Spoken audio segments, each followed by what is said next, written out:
అయ్యో అదేంటమ్మా శాము, నేను కూడా షాపింగ్కి వస్తానని చెప్పాను కదా, నన్ను పిలవకుండానే అలా వెళ్ళిపోతున్నావేంటి? అమ్మ శాము, ఆ తల్లి కూతుళ్ళిద్దరూ పూజ సామాగ్రి కొనటానికి వెళ్తున్నామని టింగురంగా అంటూ బయలుదేరారమ్మా. అంతేకాదు, పందెంలో నేనే గెలుస్తాను, అస్సమంత గెలవదు అని చెప్పి వెళ్ళింది ఆ సామాన్య. నాకైతే అసలు ఒళ్ళు మండిపోయిందమ్మా. అయినా మాట్లాడకుండా ఊరుకున్నా. ఎందుకంటే ఎలాగైనా పందెంలో నువ్వే గెలుస్తావని నాకు గట్టి నమ్మకం. నమ్మకం ఏంటి, నువ్వే గెలుస్తావు అంతే. సరే సరే, పద పద. వాళ్ళకంటే అన్నీ ముందే మనం కొనేయాలి. ముందుగా మనం ఇంటికొచ్చేయాలి. పదమ్మా. అయ్యో చిన్నత, నీకెందుకు శ్రమ, నేను వెళ్తాను. ఒక్కదానివే వెళ్తావా? అవును చిన్నత, నేను త్వరగా వెళ్ళాలి. నిన్ను ఒంటరిగా ఒక్కదాన్నే పంపనమ్మా. అయ్యో చిన్నత, బజార్ కంటే ముందు నాకు ఒక ఇంపార్టెంట్ పని ఉంది. ఏంటా పని? అసలు ఎక్కడికి వెళ్ళాలి? అది అది అది చిన్నత, నేను వెళ్ళి ఆ అభిగడికి తగిలించిన ఆక్సిజన్ మాస్క్ తీసేస్తావో ఏం చేస్తావో నాకు తెలీదు, బట్ ఆ అభిగడు బ్రతకూడదు. చెప్పమ్మా. చిన్నత ప్లీజ్, ఒక ముఖ్యమైన పని మీద వెళ్తున్నాను. ప్లీజ్ చిన్నత, let me go, leave me. అదేనమ్మా, ఏంటా పని అని అడుగుతున్నాను. అసలు ఏం జరిగిందంటే,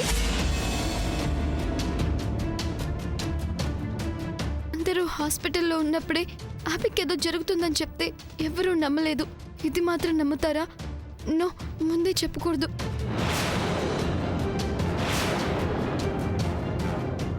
ఏంటమ్మా ఇంకా ఆలోచిస్తున్నావు? పద పద, మనం వెళ్దాం. చిన్నత్త ప్లీజ్, నువ్వు రావద్దు. నేను ఇలా వెళ్ళి అలా వచ్చేస్తాను కదా. అమ్మ శామ్, ఏంటమ్మా? ప్లీజ్ చిన్నత్త, లెట్ మీ గో. ఏంటి, ఏమైంది? సమయానికి వచ్చావక్క. శామ్ పూజ సామాన్లు తీసుకురావడానికి తనొక్కదే వెళ్తానంటుంది. నేను కూడా వస్తానంటే వినట్లేదు. పెళ్లికి వెళ్తూ పిల్లిని సంకన పెట్టుకుని వెళ్ళడం ఎందుకని నువ్వెందుకు అనుకుంటుందేమో. ఏంటక్క? అబ్బే ఏం లేదు, శామ్కి ఈ విజయవాడ ఇప్పుడు బాగా తెలిసిపోయింది కదా, తను వెళ్ళొస్తుంది కదా. అదీ కాక సామాన్యకి శామ్కి మధ్య జరుగుతున్న పోటీలో ఇద్దరికి ఎవరూ సహాయం చేయకూడదు కదా, అందుకే శామ్ నిన్ను రావద్దంటుందేమో. అవునా శాము? ఎగ్జాక్ట్లీ పెద్దత్త. అదేం కాదులే శామ్. ఒకప్పుడు నేను నిన్ను తిట్టానని, ఇంట్లోంచి బయటికి గంటేశానని నా మీద నీకు కోపం. నాకు తెలుసులే.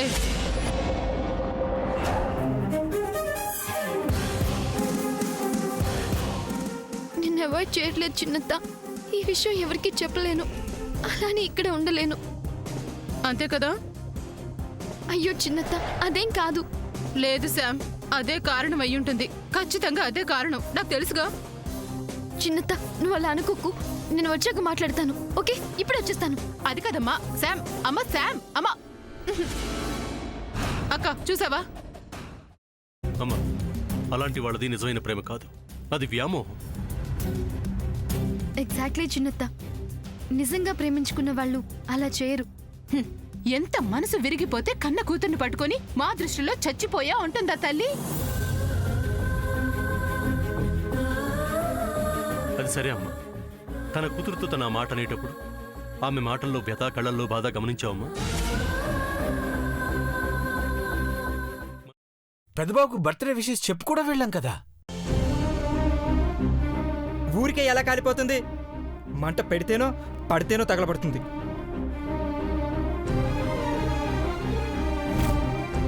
కరెక్ట్ చిన్నబాబు, నీకొచ్చినట్టే నాకు డౌట్ వచ్చింది. పార్వతే షర్టును తగలబెట్టిందనుకుంటా.